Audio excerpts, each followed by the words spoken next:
Bueno, continuamos en Todo se sabe, como habíamos anunciado, y estamos con César Azabache, el doctor César Azabache, ex procurador ad hoc del caso Fujimori Montesinos. ¿Cómo estás, César? Muy buenas noches, gracias por acompañarnos. A tus órdenes. Y empezar sobre esta entrevista que dio la fiscal de la Nación, Patricia Benavides, que ha sido parte también de los cuestionamientos en medio de toda esta tragedia, hay que decirlo, que ocurrió en nuestro país entre diciembre y enero de este año. Más de 60 peruanos que perdieron la vida producto de la convulsión social. Y lo que ha dicho ayer es que esto se está investigando, que la investigación es célere, se están haciendo los trabajos. Sin embargo, desde otros sectores se percibe que no, que más bien esto es sumamente lento, por cuando incluso se pidieron los testimonios a personal implicado tanto del ejército, de la policía y los propios políticos de turno. A ver, un punto de referencia para evaluar lo que está pasando con estos casos consiste en compararlo con el modo en que se desarrollaron las investigaciones para el caso Castillo. Yo voy a seguir diciendo que desde mi punto de vista el modo en que la fiscal Barreto y la propia fiscal de la Nación encararon el caso Castillo fue impecable. Me parece un modo honesto, transparente, fuerte, muy intenso de organización de un caso legal. Pero también hay que notar, y aquí viene la comparación, que cuando una fiscalía muestra que es capaz de organizar eso como reacción, pues adquiere el deber de mantener el estándar. Y mi impresión es que la reacción de la fiscalía en el caso de las 49 muertes, para no contar a todos los heridos de las protestas, no tiene el mismo nivel, no tiene la misma fuerza, no tiene la misma orientación. Comencemos por el principio. ¿Qué se hace cuando se investigan casos donde hay decesos, como estos 49 decesos? Lo primero es que tienes sobre la mesa historias de víctimas que tienen familias y que tienen deudos. La justicia, en casos de ese tipo, no puede perder de vista que su primer objetivo es reparar a los deudos de quienes han muerto. Y eso obliga a tomar en cuenta su palabra para organizar investigaciones. No se trata de criminalidad de poder, como era el caso Castillo, se trata de eventos de violencia física directa. Y las víctimas no son solo quienes se fueron, son quienes quedan y han perdido un familiar. Concentrar los casos en Lima no es entonces una muestra de celeridad, tengo que decirlo, es una muestra de desapego.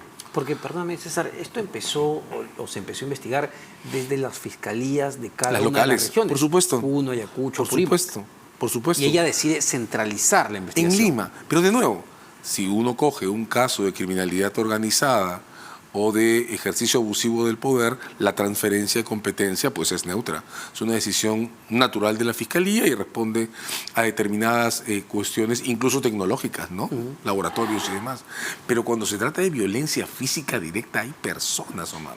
Hay 49 familias que han perdido a un pariente y que tienen derecho a poder estar cerca del espacio en el que se hace esa investigación. Digo más, son casos de violencia física directa. Insisto en remarcar esa construcción, porque eso significa que hay zonas, escenas de crimen que hay que repasar, que hay que reconstruir, desplazamientos de efectivos de fuerzas de seguridad que hay que tomar en cuenta, puntos de acuartelamiento, estaciones donde estaban depositadas las armas, personal que entra o sale, pero que se aloja en un lugar determinado. Escenas, por ejemplo, como las de los aeropuertos, con diferentes reacciones, diferentes situaciones. En uno, el ejército toma el control, habló de Huamanga, del aeropuerto, y ya recuperado el control del aeropuerto, la tropa sale y empieza a disparar fuera de la zona. En otro, el de Arequipa, la tropa toma el control del aeropuerto, se estaciona y protege el aeropuerto. Bueno, esas cosas no se ven desde Lima. Hay además en este caso una importante cantidad de material audiovisual. Según quien haga la cuenta, son siempre más de 10 escenas que han sido cruzadas en video desde diferentes puntos y que convergen a reconstruir imágenes. Bueno, esas imágenes tienen que ser cotejadas en el lugar en el que ocurrieron. no en Lima. Entonces, si en algún tipo de casos está desaconsejada esta transferencia de competencias a la capital, es en estos. En los años 80, estoy pensando ahora, por ejemplo, en Cayara, que hace muy poco se leyó finalmente la sentencia por ese caso. En los años 80, fiscales como Escobar, que fue el principal motor de la investigación del caso Cayara, tenían que ser sacados de la zona porque las condiciones institucionales vigentes, las que crearon todo ese enorme poderío militar en las áreas de emergencia, cruzadas con la influencia del terrorismo, hacían imposible seguir, era poner en riesgo su vida. Ese tipo de escenas no están presentes ahora. Yo no veo que después de lo que ocurrió con las protestas de diciembre y enero, los fiscales locales estén en riesgo. Lo que sí veo es que las familias están quedando desapoderadas. Y por eso las familias y sus abogados son los primeros que han protestado. Y tienen una voz, perdóname solo para cerrar la frase, Omar, y tienen una voz que en este tipo de situaciones es muy importante escuchar. Y a ver, si no me equivoco con los tiempos, César, es recién, luego de la publicación del informe de la Comisión Interamericana de Derechos Humanos, que la Fiscalía decide citar al personal implicado, al personal militar y de la policía, cuando la propia comisión es la que dice, oye, ¿dónde están las entidades correspondientes investigando estos temas? No solo el Ministerio Público, que es el principal. Tú recordarás, en el Congreso de la República se creó una comisión para investigar estos hechos. No ha sesionado. Mira, esa parte que marcas es muy importante.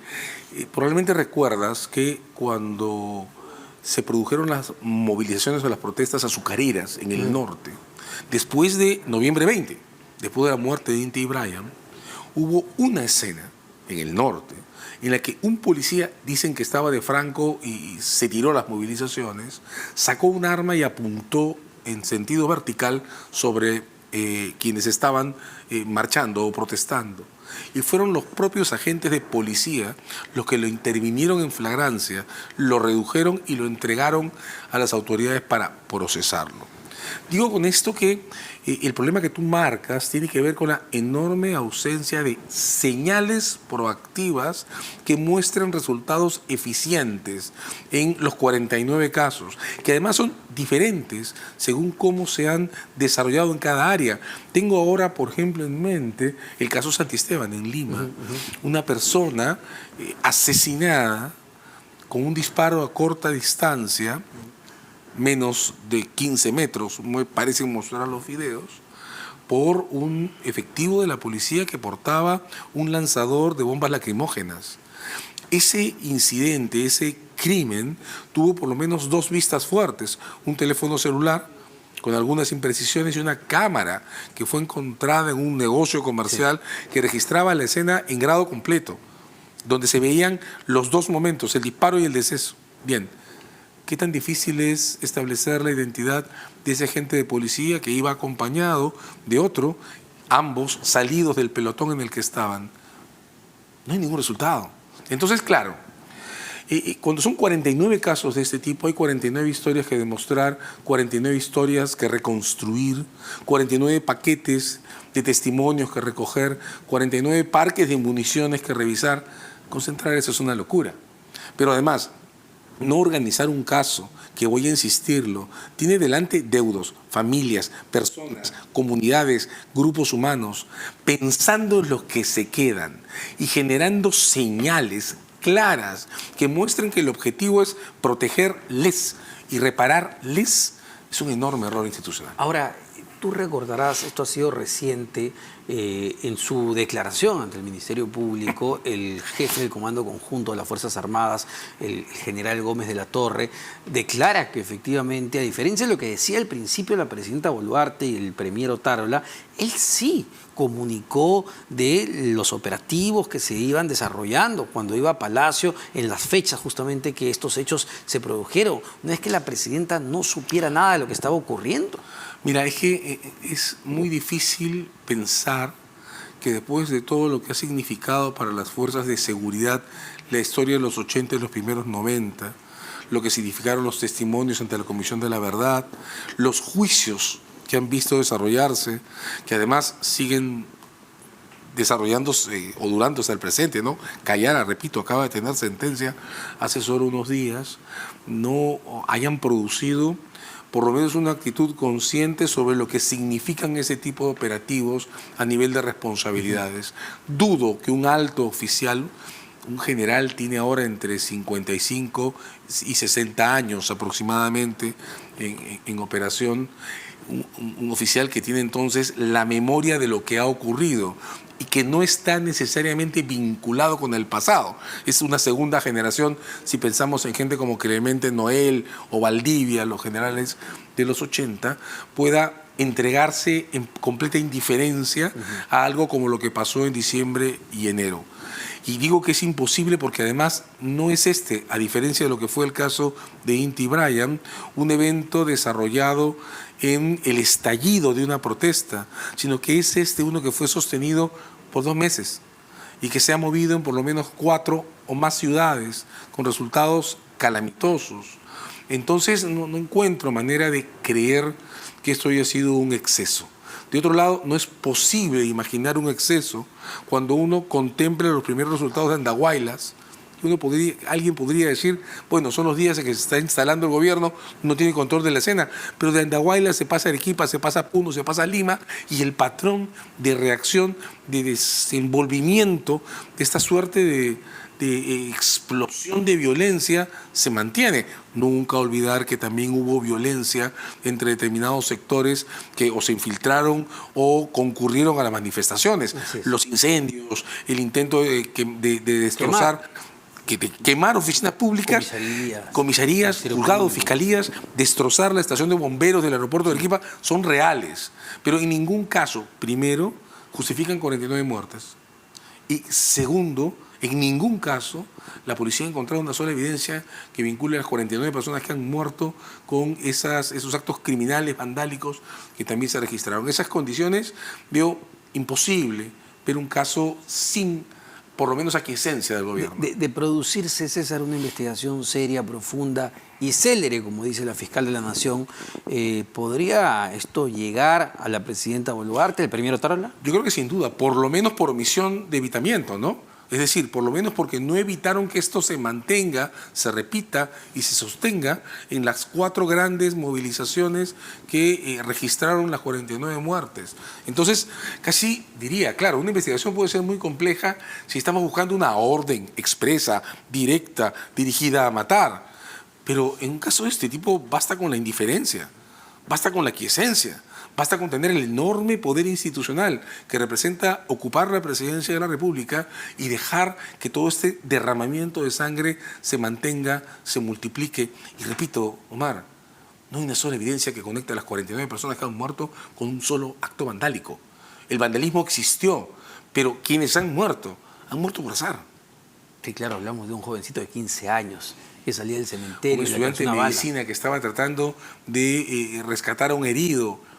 No, es demasiado. Entonces, una investigación célere en estas condiciones tendría por lo menos sobre la mesa el nombre, el apellido y los cargos de ese efectivo de la Fuerza de Seguridad que no sé en qué momento de locura decidió disparar una bomba lacrimógena sobre la cabeza de un ciudadano que estaba parado contra una puerta, desarmado, indefenso y tratando de protegerse. Era todo lo que estaba haciendo. Entonces, si eso no se ha podido reconstruir, ¿de qué celeridad estamos hablando, Omar? Y ahora, hay también una decisión política, ¿no? Si yo decido sacar a las Fuerzas Armadas, si yo decido sacar al Ejército, que tiene una preparación de otro tipo, y así lo dicen los propios miembros del Ejército, para tratar de retomar el control, puede ocurrir cosas de este tipo, lamentablemente. Mira, una escena de uso de las Fuerzas Armadas en un operativo que habría sido impecable si Montesinos no se mete, es Chavín de Huántar. ¿Recuerdo? En Chavín de Huántar se usó un equipo múltiple de marinos y militares para rescatar rehenes de un secuestro prolongado. El problema legal que se produjo no se produjo en el operativo, se produjo cuando en el cierre del operativo Montesinos hizo introducir efectivos del SIN para cerrar la escena y un emeratista, un terrorista de la Emaratea, quiso escaparse entre los rehenes, fue descubierto, fue devuelto y la evidencia muestra que se le abatió fuera de combate. pero ese no era un efectivo del Ejército ni la Marina, era un efectivo del SIN. Ese, sin embargo, es un caso que muestra una forma inteligente de utilizar Fuerzas Armadas en una situación de violencia terrorista. Pero estas son protestas. Esto no es una toma de una residencia, aquí no hay rehenes. De modo que este tendría que ser un operativo fuertemente policial. ¿Dónde funcionó bien el ejército? De nuevo, el aeropuerto de Arequipa fue recuperado, custodiado, sin que quienes lo custodiaban se involucren en lo que pasó fuera. ¿Qué habría sido notable en Huamanga? Que después de recuperar el control del aeropuerto, las fuerzas militares no hubieran salido del aeropuerto, no irse a la ciudad en esa suerte de explosión de cacería que produjo todos los decesos, que han sido además registrados en video, de modo que no estoy inventando nada, ¿no?